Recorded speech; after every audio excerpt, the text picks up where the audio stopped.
Bonsoir et bienvenue. Si vous nous rejoignez sur L24 News, nous sommes en direct pour un nouveau numéro de l'Échiquier international et un nouveau thème d'actualité à débattre avec nos invités. Restez avec nous, les détails dans un tout petit instant.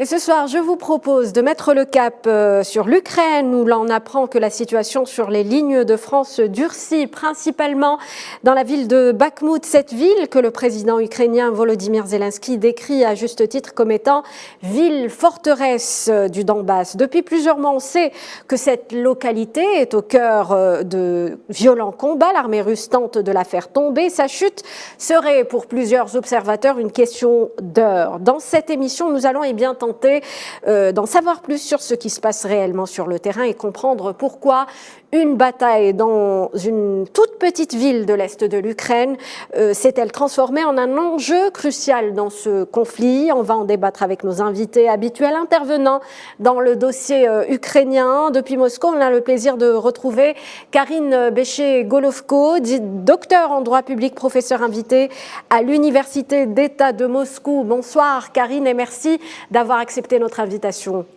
Bonsoir et merci à vous. Emmanuel Pouchelet, analyste expert en questions géopolitiques et stratégiques. Bonsoir Manuel Pouchelet, merci d'être avec nous ce soir. Bonsoir madame et merci de votre invitation. Alors, que disent les experts militaires au sujet de la situation à Bakhmout? Sa prise est-elle vraiment imminente, Karine Béché-Golovko?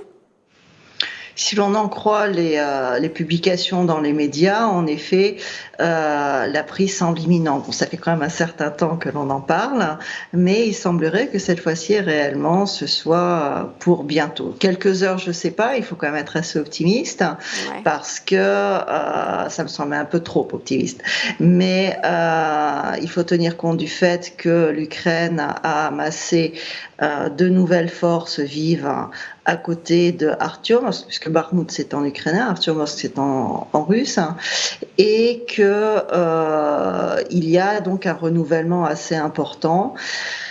Et actuellement, en tout cas, les combats se mènent dans le centre-ville. Et cette fois-ci, on appréciera quand même une chose, c'est que, à la différence de Soledar, où les médias occidentaux niaient toute possibilité que la Russie récupère Soledar et y soit même, cette fois-ci en tout cas, les médias occidentaux, en tout cas français, reconnaissent le fait que des combats se mènent dans le centre de la ville. Mais rien n'est gagné, réellement la situation est extrêmement difficile et d'ailleurs les combattants de Wagner déclarent que effectivement, puisque c'est eux qui s'occupent des combats de rue à l'intérieur avec l'appui de l'armée autour, déclarent que effectivement, plus ils se rapprochent du centre et plus la situation est extrêmement difficile. Il faut quand même comprendre que Artyomovsk est une des grandes villes de Donetsk.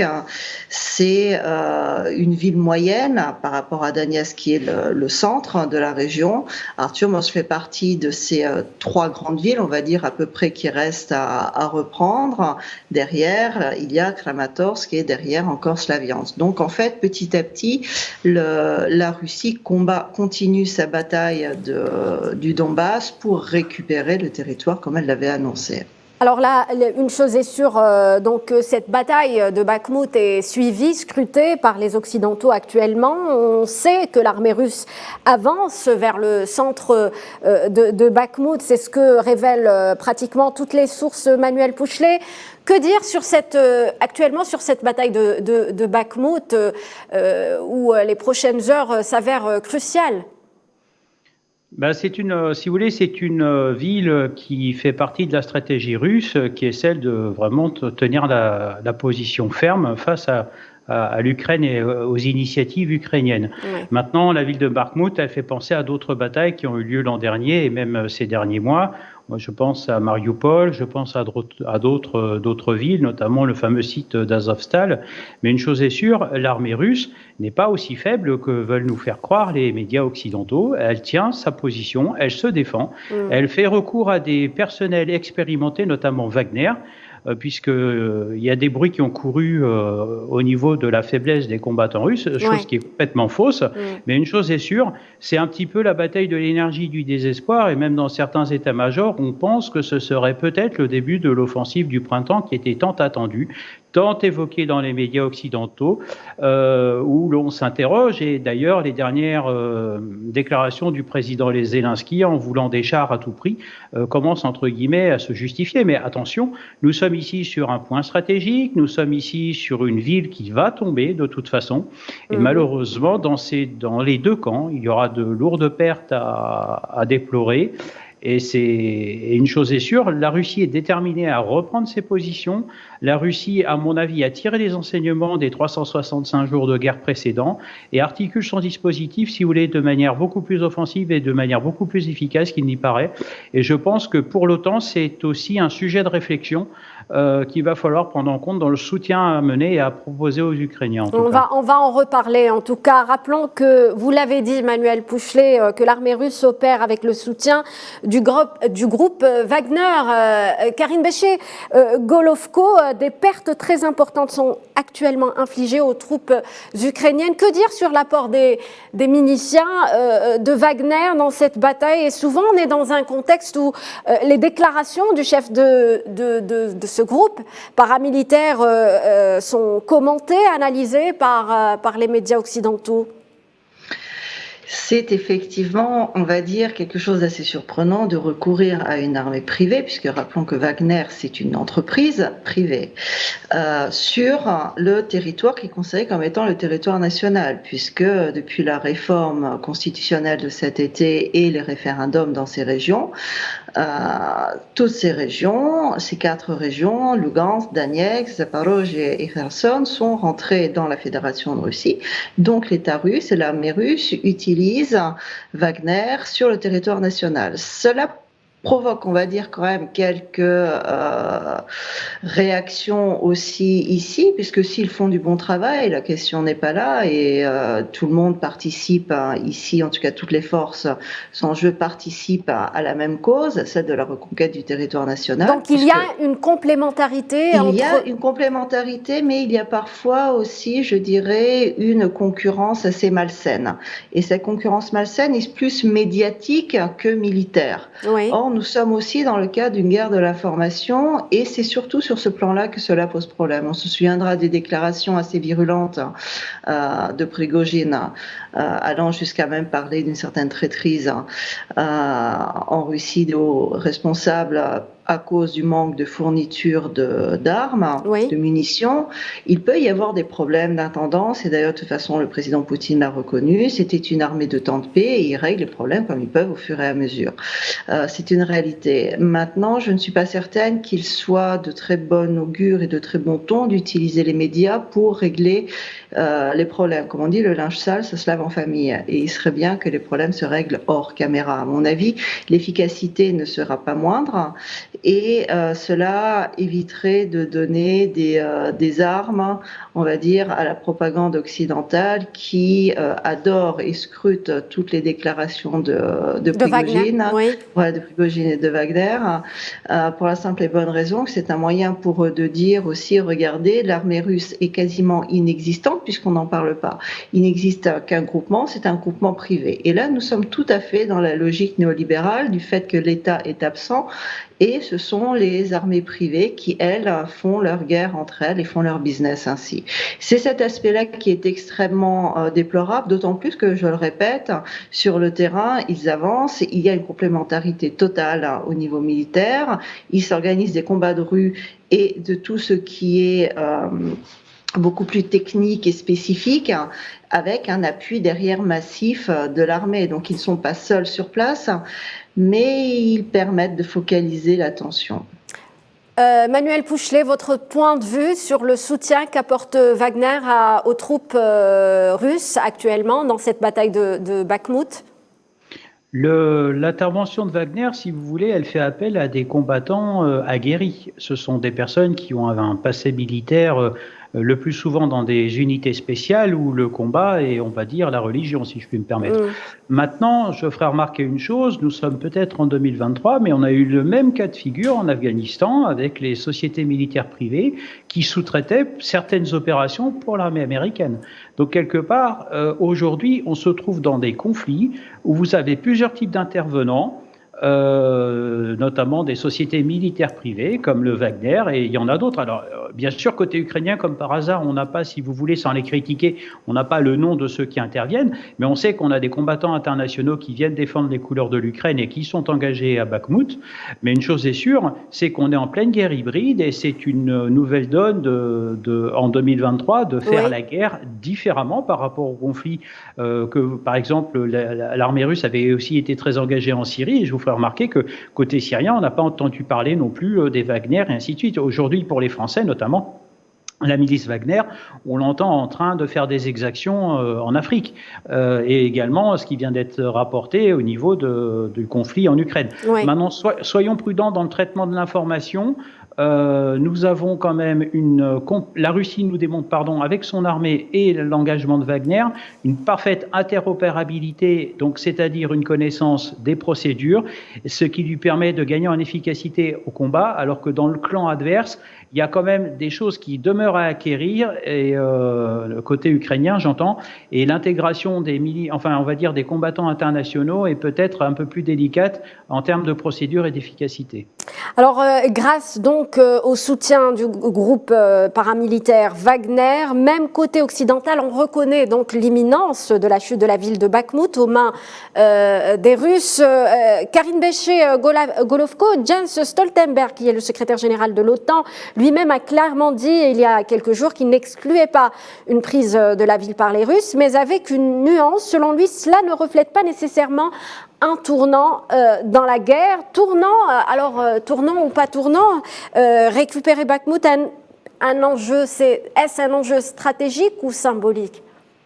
C'est un enjeu à la fois stratégique et symbolique, mais surtout, je dirais que pour une fois, je suis d'accord avec lui, mais à mon avis, pas comme il le pense. C'est-à-dire qu'effectivement, la prise de Bakhmout ou d'Artyomovsk est imminente et elle est inévitable. Et ça, le clan atlantiste le comprend parfaitement, ils sont très bien informés sur le sujet, mais il faut bien comprendre que effectivement ça ne changera rien dans le sens où ça s'inscrit dans un long processus qui est celui de cette bataille du Donbass. C'est quand même pour cela au départ que la Russie a lancé ce qu'elle a appelé une opération militaire spéciale qui ressemble de plus en plus à une guerre. Donc c'est une éventuelle victoire des Russes va ouvrir la voie à d'autres c'est un processus, tout à fait. C'est comme il y a eu Soledar, maintenant il y a Artyomovsk, derrière il y aura certainement Konstantinovsk, il y a Kramatorsk, il y a etc. Donc c'est un long processus et c'est ce processus qui est intéressant, c'est cette dynamique aussi qui est stratégique, mais il faut comprendre que ce sera extrêmement long. On est presque dans le cadre d'une guerre de tranchées actuellement et ce sont des zones qui ont été extrêmement militarisées pendant des années par l'OTAN. Donc, c'est extrêmement difficile. Par ailleurs, ce sont des zones extrêmement urbanisées aussi. Donc, on voit des combats de rue. Chaque maison, chaque immeuble doit être nettoyé. Et c'est extrêmement difficile. Donc, oui, là, nous sommes dans un processus lent, long et qui ne peut pas être autrement, sauf à vouloir raser le territoire. Mais la Russie ne veut pas raser son territoire. C'est son territoire, c'est son peuple. Alors, Manuel Pouchelet, où réside l'importance ou l'enjeu de la victoire dans cette toute petite ville de l'Est de l'Ukraine actuellement ? Je pense que c'est un événement important pour les Russes et son armée de trouver des résultats positifs dans son engagement, notamment dans cet engagement au niveau de Bakhmout. Je rappelle qu'à un moment, l'armée russe a été obligée de se replier et a libéré des territoires. Et ensuite, nous avons, si on prend le journal de marche des opérations de la guerre en Ukraine, on a remarqué que les Russes se sont repliés et que les Ukrainiens criaient victoire peut-être un peu trop vite. Une chose est sûre, c'est que je pense que M. Poutine a besoin aussi d'un résultat par rapport à sa population, puisqu'il engage ses enfants ne l'oublions pas. Mais en même temps, ce qui est intéressant aussi de noter, c'est que je ferai remarquer que des miliciens comme Wagner, on a également le même pendant au Moyen-Orient, avec des groupes très organisés qui sont capables de mettre en échec des armées dites régulières. Je pense au Hezbollah au Liban notamment, qui avait combattu en 2006 contre Israël, excusez-moi. Mais là, si vous voulez, le message qui est clair et adressé est une victoire qui est nécessaire à M. Poutine pour, on va dire, contrecarrer les dernières déclarations du directeur de Wagner qui était tenté de mettre en défaut l'armée russe et la qualité de son commandement en tout cas. Karine Béchier-Golovko, qu'en pensez-vous? La Russie a-t-elle besoin de présenter à sa population de nouvelles victoires actuellement, ou plutôt le président russe Vladimir Poutine? Je ne pense pas que ce soit une question d'image personnelle, on n'en est pas là. Quand un pays a décidé de reconquérir un territoire, c'est plus qu'une ambition politique individuelle. Donc je pense qu'il ne faut pas réduire ça non plus à un niveau aussi mercantile. Mais d'une manière générale, et l'armée et la population a besoin de sentir que ça avance.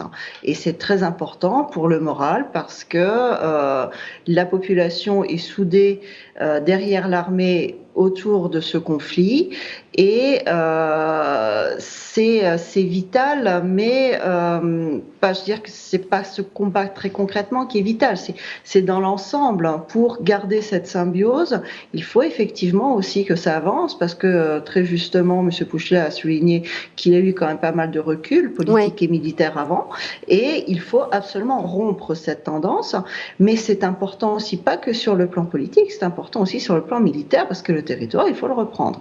Et il faut le reprendre par les armes, comme de toute manière tous les dirigeants occidentaux le soulignent et le répètent, de Macron à Stoltenberg en Angleterre, que de toute manière, cette guerre se gagnera sur le champ de bataille. Donc la Russie n'a pas le choix. Alors une chose est sûre, l'armée russe est actuellement en train d'infliger d'importantes pertes aux troupes ukrainiennes. Les Ukrainiens sont plus que jamais en difficulté. Manuel Pouchelet, vous l'avez dit d'ailleurs, les Occidentaux ne sont finalement pas si réactifs. Lorsqu'il s'agit de promesses, il y a eu donc des annonces qui ont été faites mais qui n'ont pas toujours été suivies par des actes. Oui, en effet, moi j'ai bien l'impression que le doute s'est installé cette fois-ci. On commence à avoir le doute côté occidental avec la présidence de M. Zelensky et surtout l'omniprésence américaine qui dicte aux Européens leur choix. Et si vous voulez, nous avons des dirigeants européens qui commencent à être en plein doute.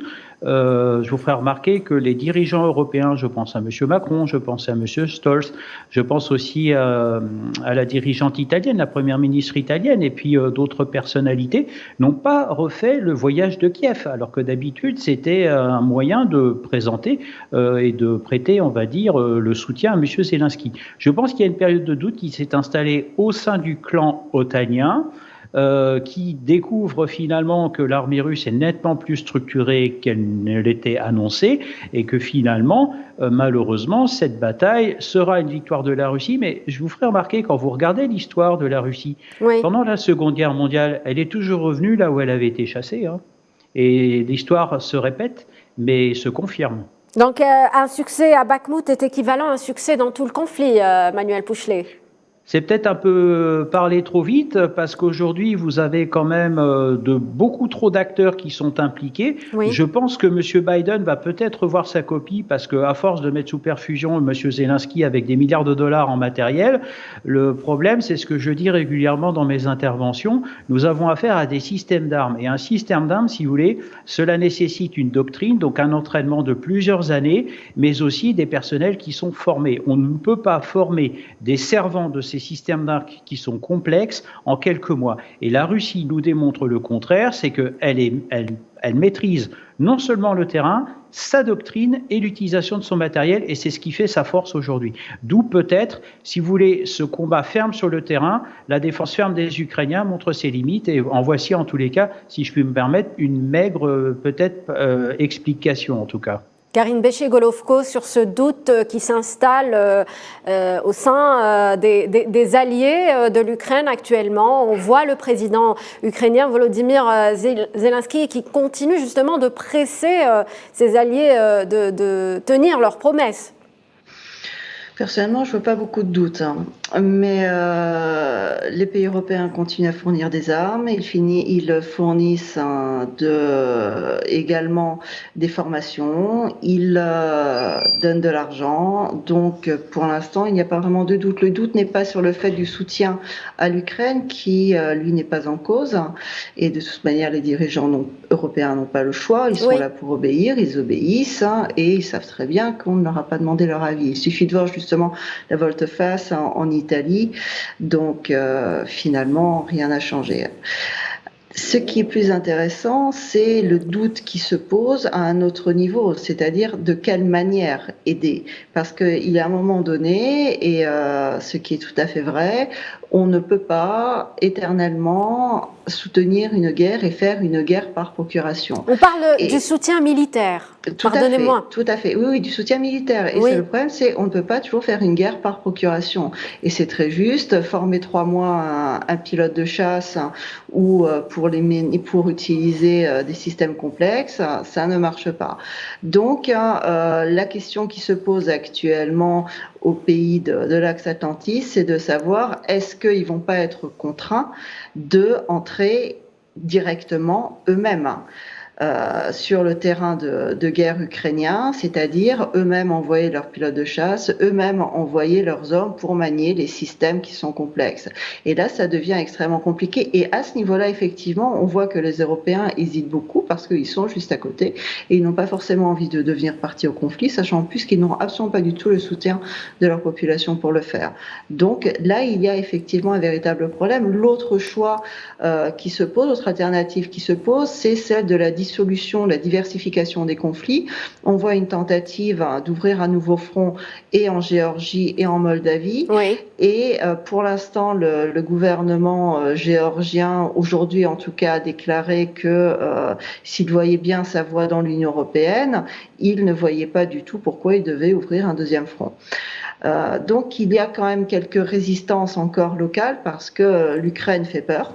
Et les dirigeants, que ce soit en Géorgie ou en Moldavie, n'ont pas forcément envie de se retrouver quand même dans la même situation. Mais c'est une tentation parce que cela obligerait la Russie à retirer des forces d'Ukraine ou à entrer complètement dans une logique de guerre, ce que pour l'instant, heureusement, elle évite de faire, ce qui permet de préserver un équilibre avec les pays européens. Alors bien qu'on ne voit toujours pas le bout du tunnel dans ce conflit ukrainien, on va peut-être s'intéresser aux issues possibles du conflit.